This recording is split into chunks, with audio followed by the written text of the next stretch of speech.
By the way, when Trump announced late Friday that he would fire the government watchdog who told Congress about the Ukraine whistleblower complaint, which ultimately led to his impeachment, it touched off one of the most acute threats yet to this democracy. But it didn't even make the front page of most papers, and it's understandable why not. Thousands of Americans are dying every day from this pandemic. People are worried about their own safety and that of their families, as well as their jobs, their livelihood. Questions abound about how the crisis got to this point. Whether this filthy administration took steps to address it and what steps are needed to minimize the devastation going forward. And Noah Bookbinder adds, but we can't afford to ignore the anti-democratic steps Trump is taking while the American people are appropriately preoccupied with this outbreak. If we don't respond to these outrageous abuses now, the damage may be done by the time anyone is the wiser.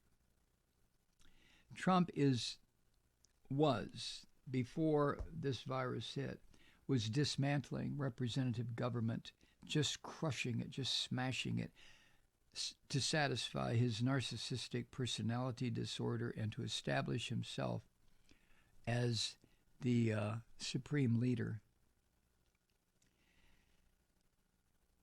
Noah Bookbinder writes, the worst of the president's latest round of steps to undermine checks and balances came not just in this time of crisis, but on last Friday night.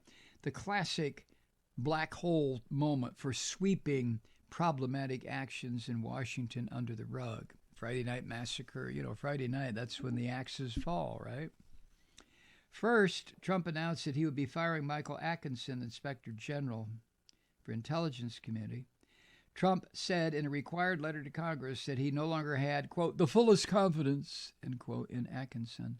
You fucker, I don't have the fullest confidence in you. How do I fire you?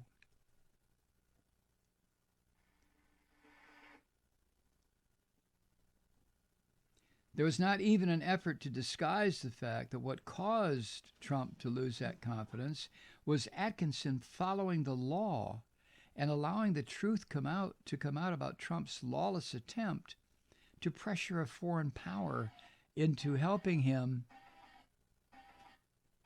with a political investigation.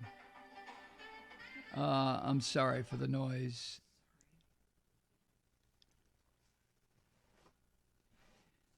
Atkinson will be fired 30 days after the letter went to Congress, the soonest that he can be fired under the law.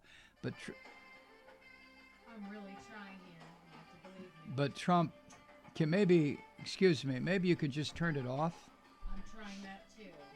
Sorry, ladies and gentlemen, we have a technical problem. All set? I hope so. Okay.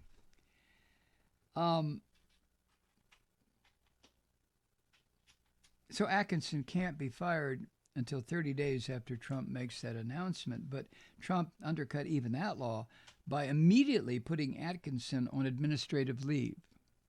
See how this filthy son of a bitch works?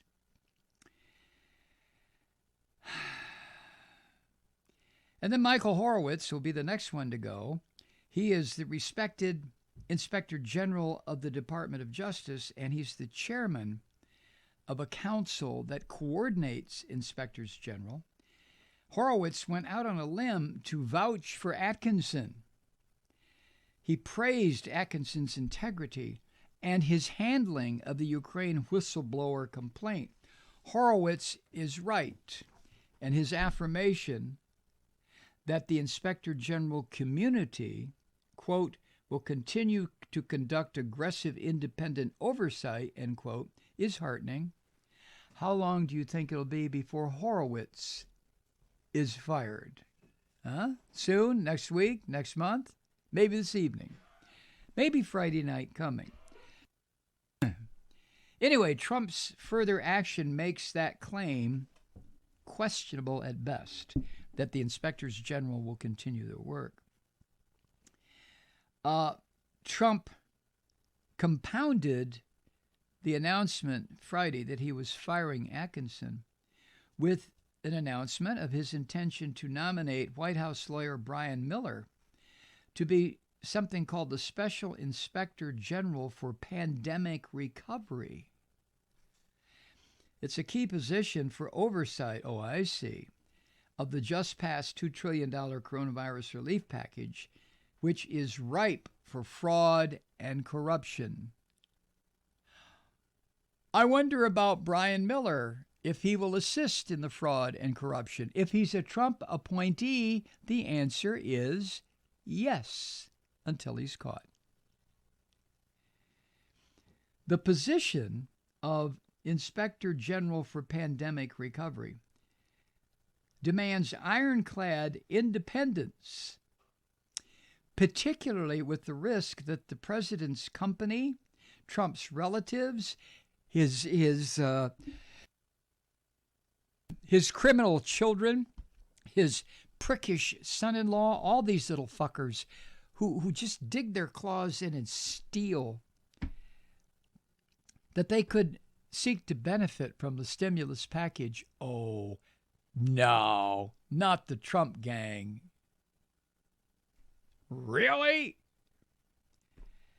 Brian Miller, who served for nearly 10 years as Inspector General at the GSA, General Services Administration, but more recently played a role in the White House's response to the impeachment inquiry, is precisely the wrong person to ensure independence. A former senior Senate staff member praised Miller's, quote, loyalty to the president, end quote, in explaining why he'll make a good choice, even though loyalty is the exact opposite of what is needed in this particular position, right?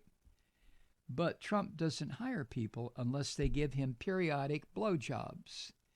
And if their lips get a little sore from going down on Trump, just standing off to the side and applauding him and nodding and staring at him lovingly like Mike Pence does, that will work as a substitute.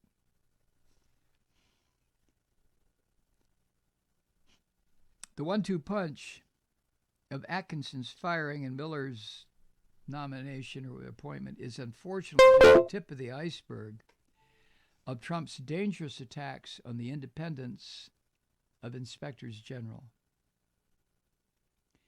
Trump will likely fire additional inspectors general because he and his allies view them as deep state operatives who undermine him. Indeed, Trump seems to view any independence within the government, and certainly any checks on him, as intolerable disloyalty. Just like Hitler, just like Mussolini, just like Stalin, just like every fucking gangster fascist dictator in the history of the human race. Of course, all of this runs completely counter to our used to be workable system of checks and balances. It's gone. You saw that during the impeachment inquiry, during the Mueller inquiry, where Trump operatives to the last man and woman said, fuck you to the Congress when they subpoenaed these gangsters. And what happened? Nothing. And then Mitch McConnell, that rotten son of a bitch, who instructed every single Republican senator to vote to acquit.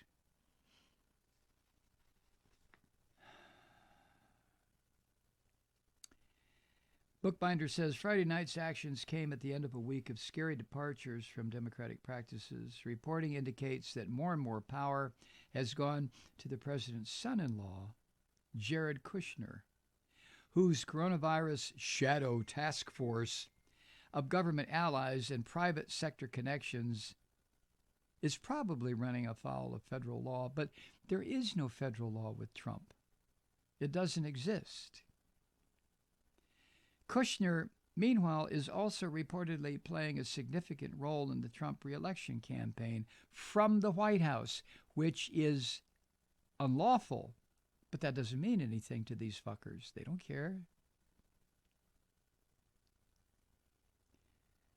Nepotism and disregard for the law have characterized this administration from day one, but the volume and brazenness of these anti-democratic tendencies is increasing.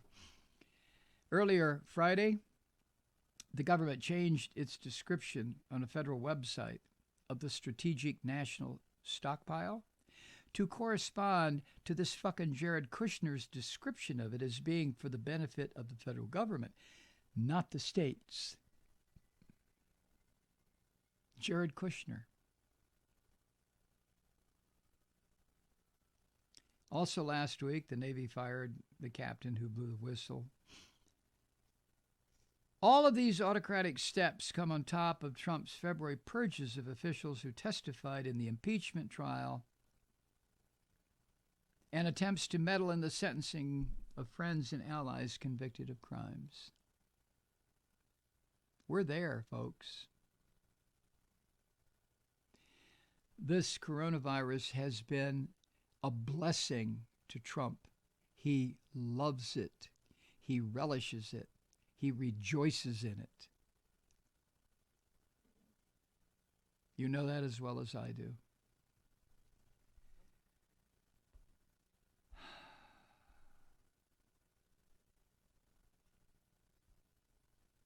Here's why all this matters. Times of crisis are when democracies are in the gravest danger of crumbling. We're seeing that play out in the world right now.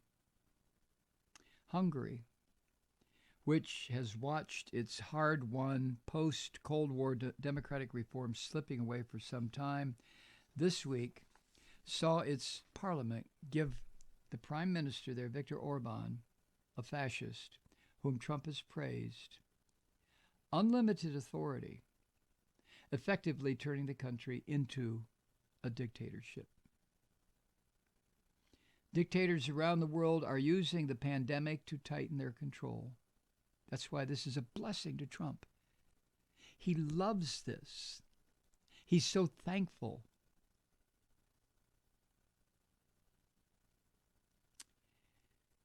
We're not there yet. But Trump's attempts to rid the government of those who would provide appropriate oversight and accountability for abuses and speak truth to power, to put in place loyalists who will look out for him rather than providing independent checks, and to empower relatives and disregard laws, sets us on a dangerous trajectory.